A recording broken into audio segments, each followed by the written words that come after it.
অন্যের জীবনকে অন্ধকার কইরা দিয়া তুমি আলোর স্বর্গে বসবাস করবা? এ কেমনে হয়? এ কখনোই হইতে পারে না। কেউ কাউকে ঠকিয়ে কখনো ভালো থাকতে পারে নাই। শুনছো? কোনো দিন না।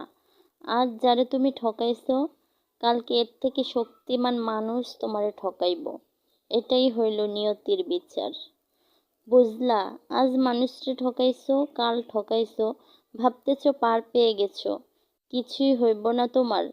জানো, আল্লাহ না 1 সেকেন্ডে 1 মিনিটে দুনিয়াটা গড়তে পারতো, সেই জায়গায় 6 দিনে পৃথিবী গড়ছে।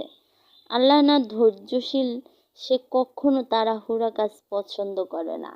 এখন তোমার সূর্য ঠিকে যাইতেছে, যেদিন পূর্বে যাবে তখন তুমি বুঝবা দুনিয়াতে বাইচ্চা থাকার মতো কি করলাম।